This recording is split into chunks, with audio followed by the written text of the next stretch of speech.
In this tutorial, we're going to look at something a little bit more complicated. We're going to look at two different things. Firstly, we're going to look at how to blend exposures when we can't use smart objects. And secondly, we're going to look at how to blend in two darker exposures rather than just using one darker exposure.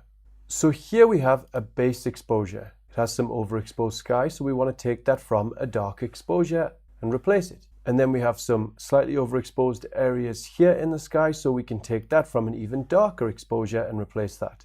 Now before we do any of that, I'm going to press Command and A or Control and A to select all of these layers, and I'm going to use our usual profile corrections. And then I'm going to hold down Shift and open these as smart objects. Now I'm going to stack these exposures, and just to show you how I would stack exposures when I'm working with two dark exposures, I'd have the base exposure on the bottom, then I'd have the dark exposure in the middle, and then the darkest exposure on top. So it's going from, in terms of brightness, brightest at the bottom, next brightest on top of that, and then the least brightest on top of that. And of course, if we had a really bright exposure to recover the shadows, that would be on top. But we're not working with that at the moment. Now the challenge with this image is that the exposures aren't aligned. So this is our base exposure and this is our next darkest exposure, and as you can see, they're completely misaligned. Now we could of course change the blend mode of this exposure to difference, choose the move tool and just try to use our arrow keys and align these exposures, and it does actually work. So I'm going to change that to normal, and there's the before and after. It's a little bit better. It's probably far from perfect. There's still some slight movement. But what happens if that doesn't work for you and you need to use the auto align function in Photoshop? The problem with that is you can't auto align smart objects. It just isn't possible. So in order to auto align these layers, we have to turn them into rasterized layers. And rasterized layers just means flat layers.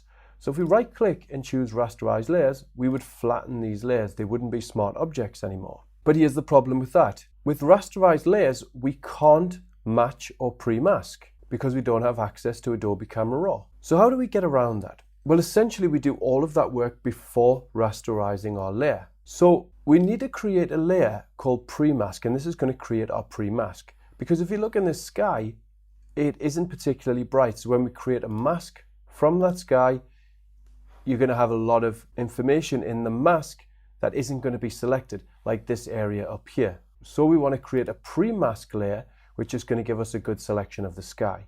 To do that, we're going to right click on the base exposure and choose New Smart Object via Copy. And we're going to call that pre-mask. And I'm going to double click on the thumbnail here or choose Adobe Camera Raw in Instamask, bring up the highlights just as we've done a few times, maybe even bring up the exposure and bring down the shadows. So those are my settings, and that's given us a good selection of the overexposed areas in this image. Then when I'm done, I just press OK. But now we need to match our exposures because this exposure is too dark to blend on our base exposure. And this exposure is really dark too. So we need to match them. And we do that exactly like we've done previously by opening up Adobe Camera Raw, by bringing up the exposure. And this isn't the darkest exposure, so this is the one that's a little bit brighter. So we want to recover most of the sky, but we don't need to recover these highlights here too much. I'm going to bring up the shadows mainly. Let's bring down the exposure a little bit more so we've got more information in that sky. And I think that'll just about do it. Now I press OK, and I can open up Adobe Camera Raw on the darkest exposure, and we don't need to brighten this too much because we're just going to match it with the brightness levels roughly of that other dark exposure. We don't need to match it with the base exposure. So just a little bit of adjustment, and we need to keep this area in the sky nicely exposed for, and press OK. So now we've both matched and pre-masked. So we can select all of our layers, right click and choose rasterize layers. And now we can use the auto align function in Photoshop. So we can go to Edit, Auto Align Layers, or in Instamask we can press Align. And this just uses the same Photoshop function. Now Photoshop's auto align function is famously bad. So it will work with most of your images, but there'll be a lot of images where it just doesn't work well. So you might have to still do some manual correction. So here's our base exposure, there's our dark exposure, and yep, it hasn't done a good job. So let's manually correct. Now again, with most of your images, it'll probably do a decent job, but it just hasn't worked here. And that should be okay. So what I'm trying to do is line up the dark exposure with this lighthouse, because that's really the only point where these two exposures are going to meet, where there'll be obvious lines if there's movement between exposures. So I think I've done a pretty decent job of that. Yeah, I think that's okay. Now I can change the blend mode of that to normal. Go to the darker exposure, or the darkest exposure. Change the blend mode to difference. Click on the image, and I'm just gonna play with this until it's done. And I think that looks okay. And put that at normal.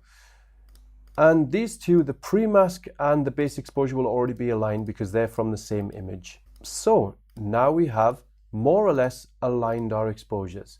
It's not perfect, but it's probably good enough. So it's time to blend these exposures. So to do that, I'm going to select my dark exposure, not the darkest exposure, but the second dark exposure. And I'm going to make pre-mask available because we want to develop a mask around the pre-mask.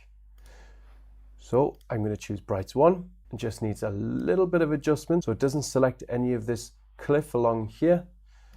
And I think that'll do a pretty good job.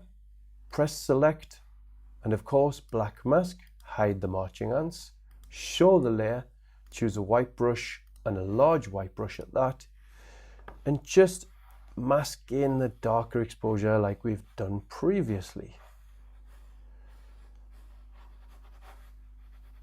And we can go over the sky a couple of times because it wasn't fully selected in the mask.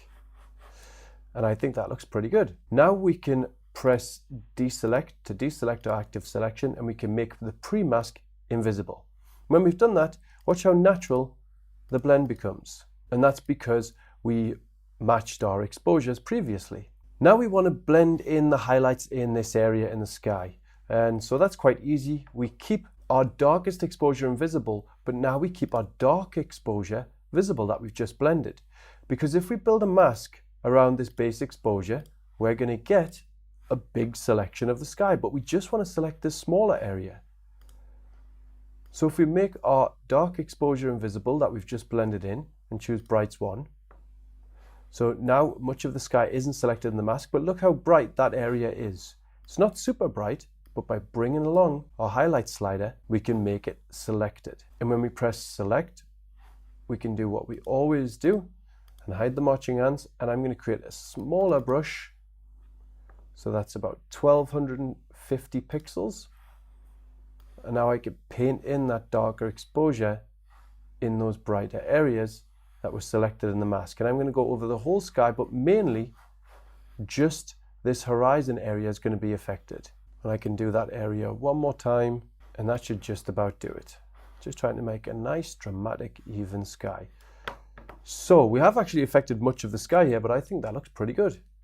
There's before and after. So my plan was initially just to bring back this area here, but instead we've pulled back more information in the sky and some in the water, and I think that looks great. So if you haven't deselected your active selection, you can do that now.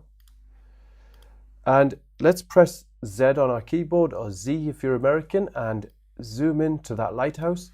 And even though those images were misaligned at the beginning, look at how smoothly they blend together. The transition is excellent between those exposures. Now when we're finished, we can delete the pre-mask. So here is the before and after. And lastly, I'm just going to do a couple of things. If we zoom into here, I'll create a new layer, and this boat has moved between exposures, so now we've just got this black dot here. So if I choose the clone stamp, make sure all layers is selected, and I hold down Alt or Option on a Mac and just click to the left, then we can remove that blemish. But actually that hasn't done a very good job. So I'm going to make a smaller brush, choose closer to that darker area, and paint in now. And that's done a much better job. Next, why don't we straighten up this horizon? And an easy way to do that is to choose the crop tool, choose straighten, and just click along the horizon, and that'll straighten it up.